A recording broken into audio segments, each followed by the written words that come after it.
क्या कहा उस ने? उसका कोई कसूर नहीं है रुबैदा।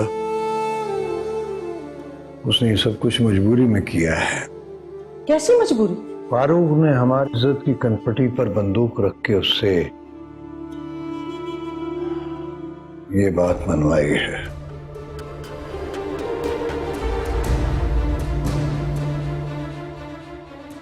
तुम परेशान मत हो, मैं संभाल लूंगा। कैसे? देखता हूं। फैसला तो कर दिया जिरगे ने, अब क्या संभालेंगे? मैं नहीं मानता इस फैसले को।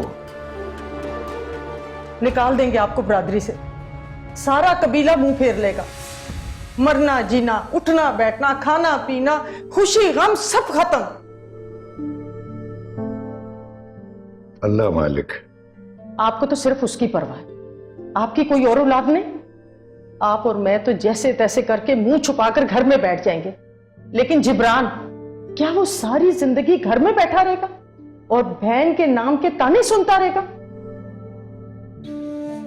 और आपकी वो दूसरी बेटी, उसका कुछ नहीं सोचते आप? उसका खामिद हमसे सारी जिंदगी उसको मिलने नहीं देगा, और अभी भी उसकी जिंदगी अजाब में गुजर रही है। रोजाना उसको शीरी के नाम की सुइयां चबोता है वो। तो फिर पढ़ा दो इसका निकाह हारून से। हाँ, तो इज्जत तो बच जाएगी ना, लोग मुंह पे आके बातें नहीं करेंगे। इतना सब कुछ होने के बावजूद अगर हारून मान जाता है तो बड़ी बात है।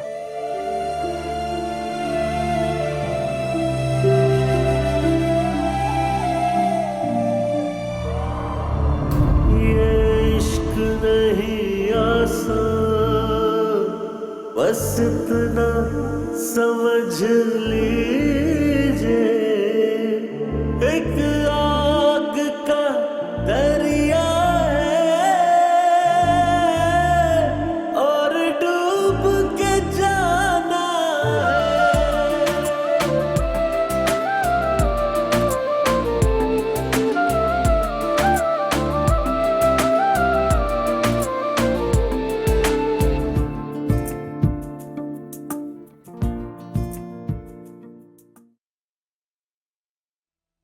गुलनाज प्लीज तुम मुझे अपना फोन दो, मुझे एक कॉल करनी है। वो तो अंदर रखा ही हूँ। मुझे इतनी सी बात करनी है, प्लीज एक दफा कॉल करवा दो प्लीज। मेरा मोबाइल बीबी जान के पास होता है, अच्छी तरह जानती हैं आप। प्लीज तुम जाकर ला दो, मैं इसके बदले तुम्हें पैसे भी दूंगी। बस प्लीज एक कॉल कर। बीबी जान को सब पता चल जाता है, उनके पास जिन्न है। कोई जिन्न नहीं है, झूठ बोलती है वो, झूठी मक्कार औरत। तौबा तौबा तौबा, इस्तग़फ़ार। बीबी जान आप मुझे क्यों गुनाहगार कर रही हैं? देखो गुलनाज, अगर उसके पास जिन्न होती तो मैं क्यों बुलाती? वो एक बुज़दिल, कमजोर और डरपोक औरत है। बीबी साहबा मुझे गुनाहगार ना करें। तुम ये रख लो, इसके बदले तुम 5 फोन खरीद सकते हो, सिर्फ एक। अपना जेवर जाया क्यों कर रही हो?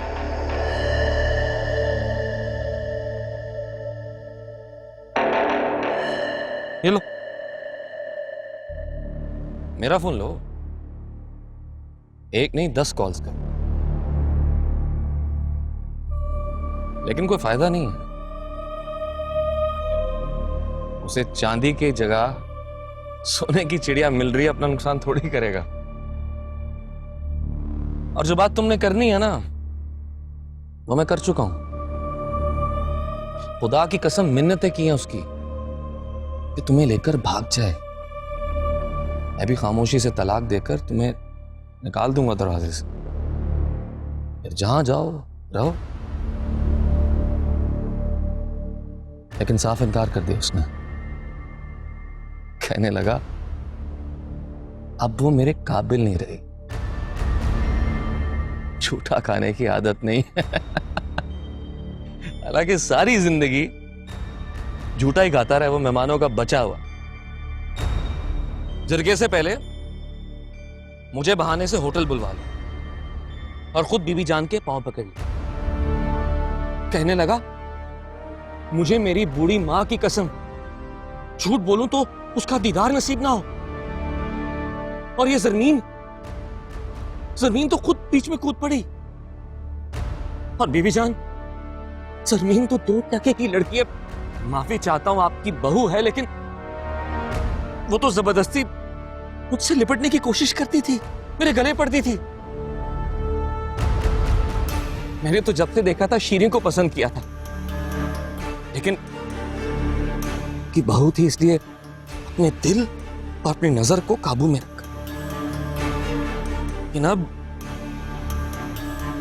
आपकी बहू बनने के काबिल नहीं रही तो हाथ जोड़ने की हिम्मत कर।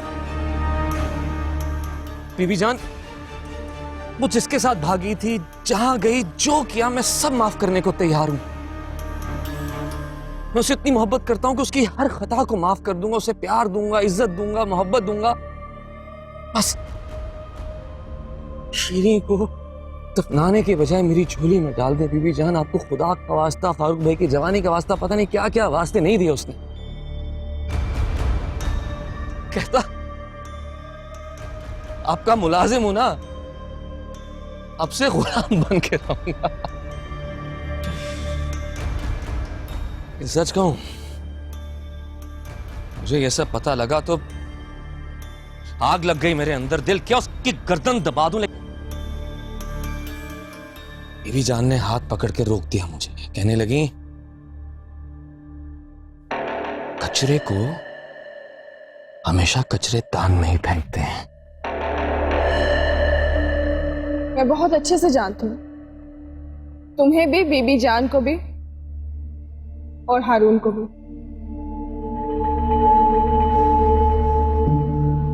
वैसे बीबी जान ने एक बात ठीक कही थी, कचरे को कचरेदान में फेंकना चाहिए। इसलिए मैं चाहता हूं कि तुम भाग जाओ उसके साथ। मैं हर तरह से तुम्हारी मदद करने के लिए तैयार हूं। वो क्यों भागेगा मेरे साथ? उसको तो सोना मिल गया है ना। वो मेरा काम है, मैं उसे बांध के तुम्हारे साथ छोड़कर आऊंगा, फिर वापसी का कोई रास्ता नहीं बचेगा उसके पास। तो कुत्ता अपनी चूसी हुई हड्डियां मेरे सामने फेंक कर मेरे हिस्से का गोश्त खाने के चक्कर में। तुम्हारे हिस्से में कुछ नहीं बचा मलिक फारूक। शीरीन के वजूद पर फरहाद की मोहर लग चुकी। अब वो किसी की नहीं हो सकती, ना तुम्हारी ना हारून की। हारून का क्या है, उसे तो बची हुई हड्डियां नोचने की आदत है। 15 साल होटल में किया क्या उसने? मसला तुम्हारा है। इस कैद खाने से निकलने का आखिरी चांस है तुम्हारे पास।